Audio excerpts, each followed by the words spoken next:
दिल्ली सल्तनत ने कई राज डायनेस्टियों का उत्थान और पतन देखा। 1398 में तैमूर के विनाशकारी आक्रमण के बाद एक समय का पावरशाली सल्तनत चरमरा रहा था।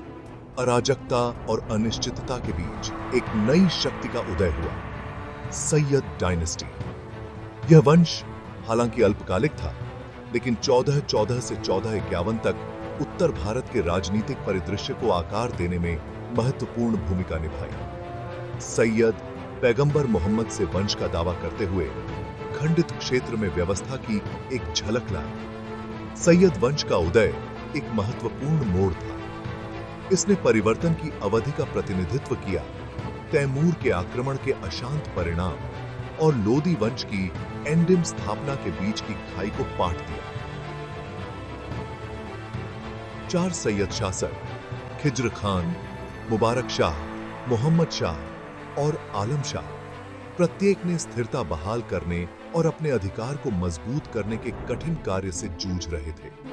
उनका शासन हालांकि चुनौतियों से भरा था, उनकी उपलब्धियों के बिना नहीं था। इन रूलर्सों ने सापेक्ष शांति और सुधार की अवधि की फाउंडेशन रखी, जिससे बाद के राज डायनेस्टियों के तहत कला, संस्कृति और प्रशासन के उत्कर्ष का मार्ग प्रशस्त हुआ। सैयद वंश की कहानी मध्य एराइन, भारत में लचीलापन, अनुकूलन और सत्ता की स्थायी खोज में से एक है।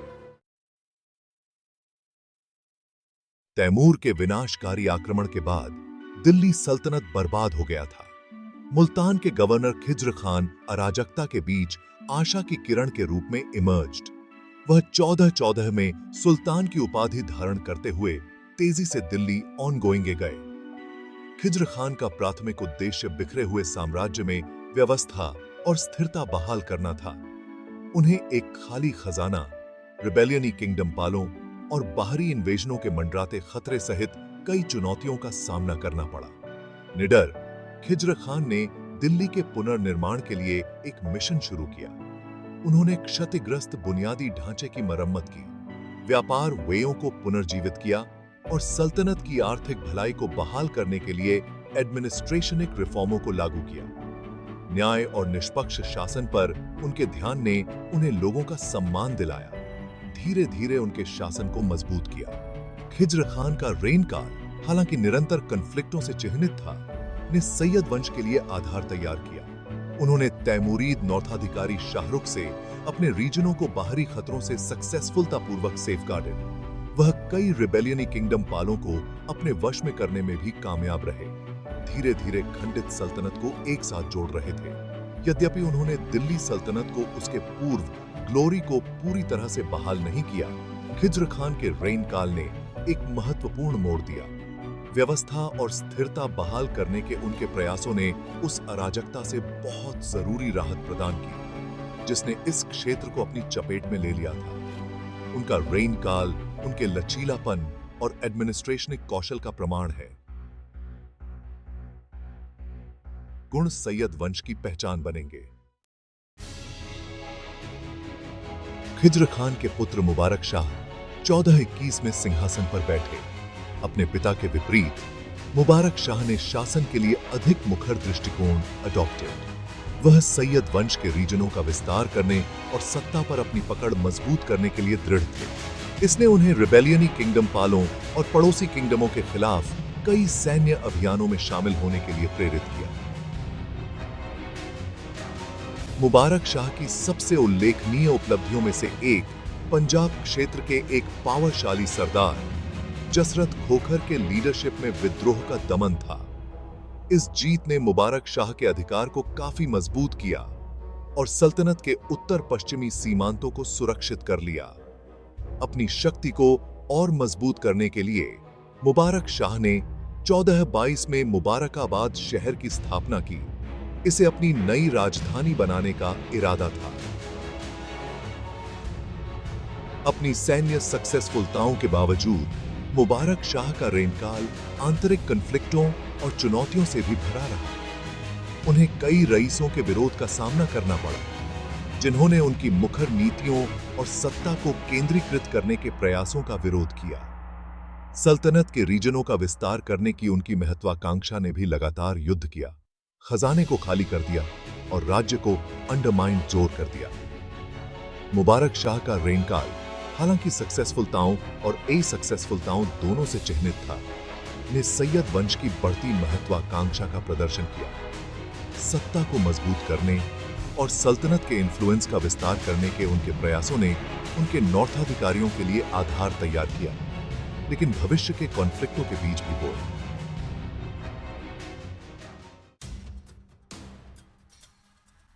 1434 में शुरू हुआ मोहम्मद शाह का रेनकाल सैयद वंश के लिए एक अशांत अवधि साबित हुआ। उन्हें पहले से ही आंतरिक कलह और बाहरी खतरों से जूझ रहे साम्राज्य विरासत में मिला था। सल्तनत में विद्रोह जारी रहा, मोहम्मद शाह के अधिकार को चुनौती दी और क्षेत्र को अस्थिर कर दिया। अपनी पीड़ा को और बढ़ाते हुए मोहम्मद शाह को जौनपुर के पुनरुत्थानवादी शर्की सल्तनत के लगातार प्रेशर का सामना करना पड़ा।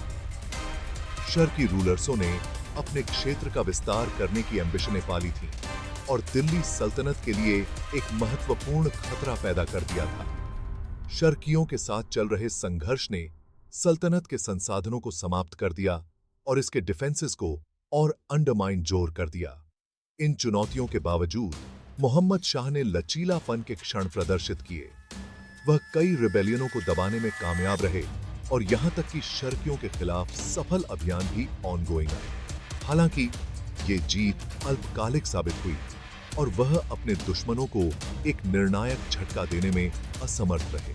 मोहम्मद शाह के रेनकाल ने सैयद वंश की अंतर्निहित डिस्टेबलाइजिंगता को उजागर किया।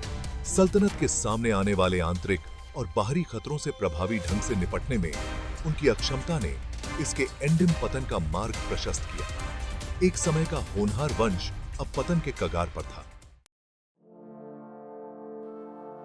खंड 5 आलम शाह आखिरी सैयद सुल्तान। आलम शाह 1445 में सिंहासन पर बैठे, उन्हें पतन के कगार पर एक राज्य विरासत में मिला। इस समय तक सत्ता पर सैयद वंश की पकड़ काफी अंडरमाइन जोर हो गई थी और आलम शाह ने खुद को एक ढहते साम्राज्य और महत्वाकांक्षी प्रतिद्वंद्वियों के बीच फंसा हुआ पाया। विकट स्थिति को हॉलमार्कते हुए आलम शाह ने अपने पूर्ववर्तियों की तुलना में अधिक संयमी दृष्टिकोण अडॉप्टेड। उन्होंने रिबेलियनी रईसों को खुश करने का प्रयास किया और अना सबड्यूइंग या कॉन्फ्लिक्टों से बचने की कोशिश की। हालांकि ढहते हुए वंश को बचाने के उनके प्रयास निष्फल साबित हुए।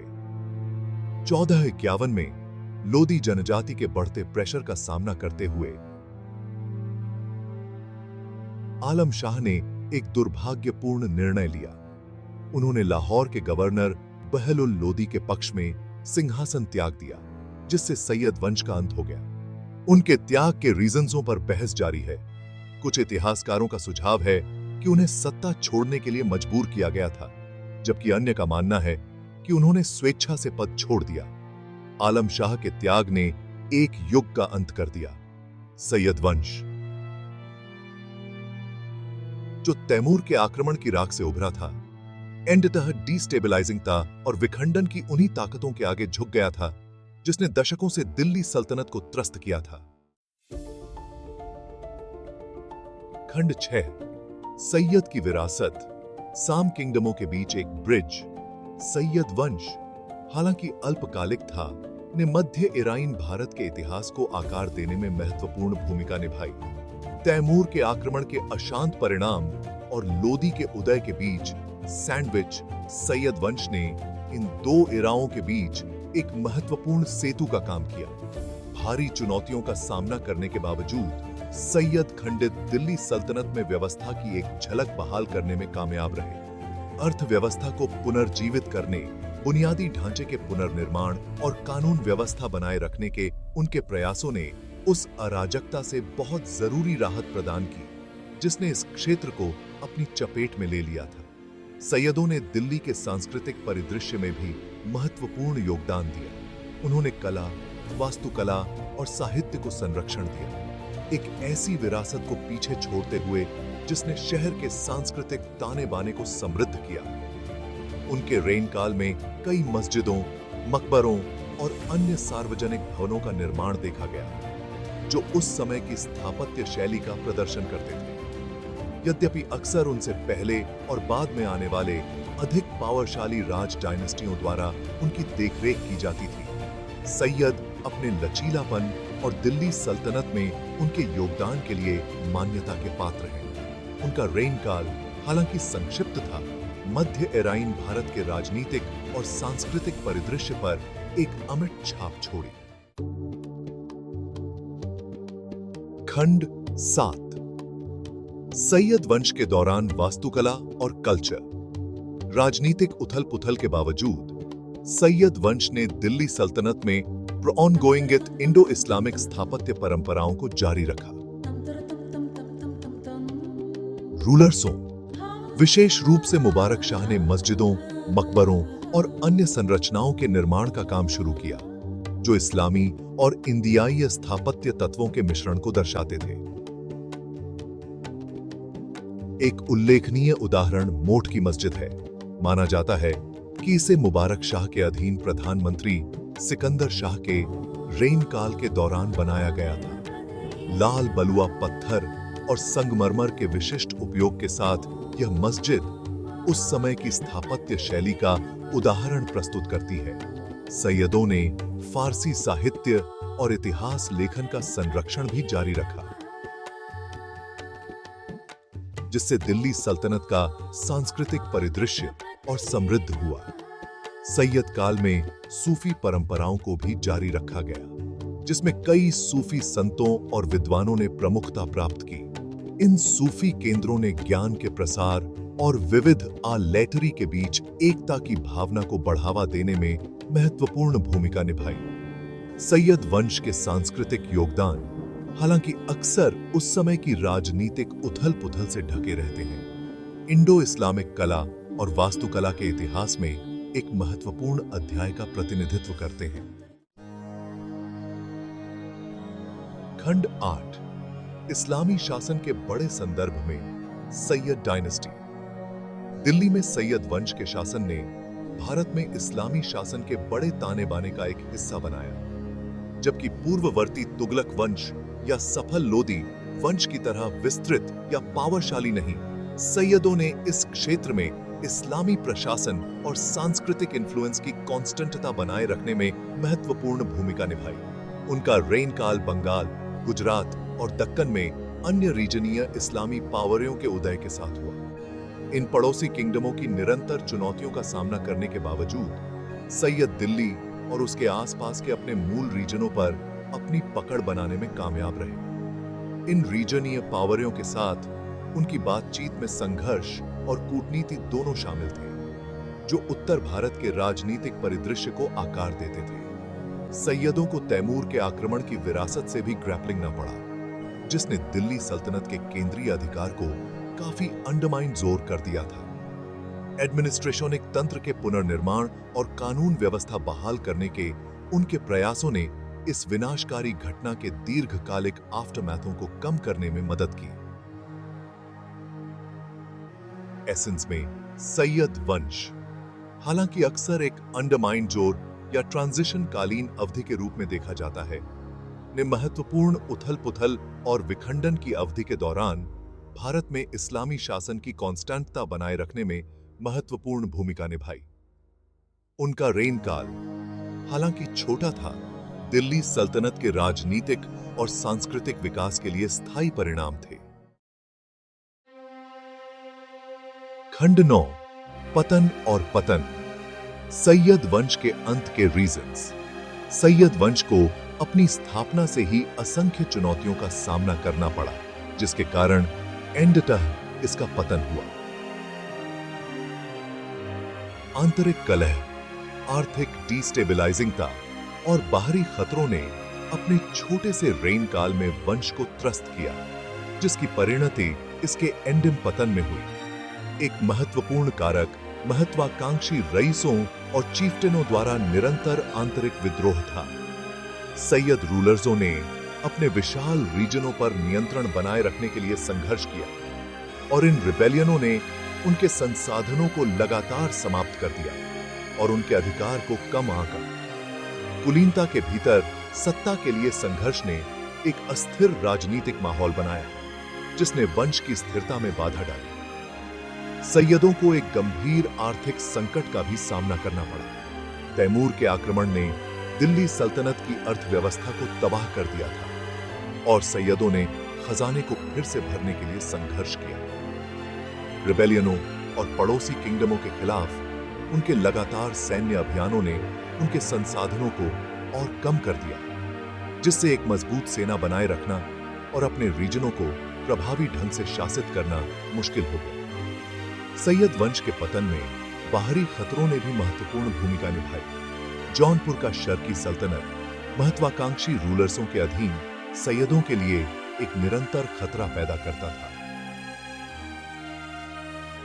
शर्कियों के साथ चल रहा संघर्ष अन्य रीजनीय पावरियों की मंडराती उपस्थिति के साथ सैयदों की सेना को पतला कर दिया और उनकी वीकंडियों को उजागर कर दिया। एंडतः आंतरिक वीकंडियों और बाहरी दबावों के संयोजन ने सैयद वंश के पतन का कारण बना।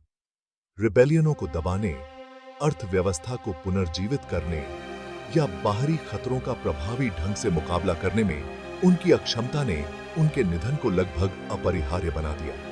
सैयद वंश के विघटन ने लोदी वंश के उदय का मार्ग प्रशस्त किया, जो दिल्ली सल्तनत के इतिहास में एक नया अध्याय चिह्नित करता है। खंड 10 निष्कर्ष, भूला हुआ राजवंश और इसका स्थायी प्रभाव। सैयद वंश, हालांकि अक्सर इतिहास के पाठ टिप्पणियों के लिए हटा दिया जाता है, दिल्ली सल्तनत के आख्यान में एक महत्वपूर्ण स्थान रखता है। उनका शासन केवल 37 वर्षों तक फैला हुआ तैमूर के विनाशकारी आक्रमण के बाद संक्रमण और अनुकूलन की अवधि को चिह्नित करता है, जबकि उनके रेन काल में चुनौतियों और डिस्टेबलाइजिंगता की विशेषता थी। सैयद रूलर्सों ने लचीलापन का प्रदर्शन किया और अपने समय के राजनीतिक परिदृश्य को आकार देने में महत्वपूर्ण भूमिका निभाई। अपने छोटे टास्क काल के बावजूद सैयद एक ठीक-ठाक विरासत छोड़ गए। वास्तुकला में उनका योगदान, जैसा कि मोट की मस्जिद जैसी संरचनाओं में देखा गया है, उस युग की आर्टात्मक संवेदनाओं की एक झलक प्रदान करता है। फारसी साहित्य और संस्कृति के उनके संरक्षण ने दिल्ली सल्तनत के महानगरीय ताने बाने को और समृद्ध किया। यद्यपि अक्सर उनके एंडिम पतन के लिए याद किया जाता है, सैयद वंश की कहानी प्रतिकूल परिस्थितियों में डिटरमाइंडता की है। सत्ता को मजबूत करने, स्थिरता बहाल करने और सांस्कृतिक विकास को बढ़ावा देने के उनके प्रयासों ने बाद के लोदी वंश के लिए आधार तैयार किया। सैयद, जबकि कई मायनों में एक भूला हुआ राजवंश, इंडियाई इतिहास में दो महत्वपूर्ण एराओं के बीच की खाई को पाटने में महत्वपूर्ण भूमिका निभाई। एक ऐसा इन्फ्लुएंस छोड़कर जो सदियों बाद भी गूंजता रहता है।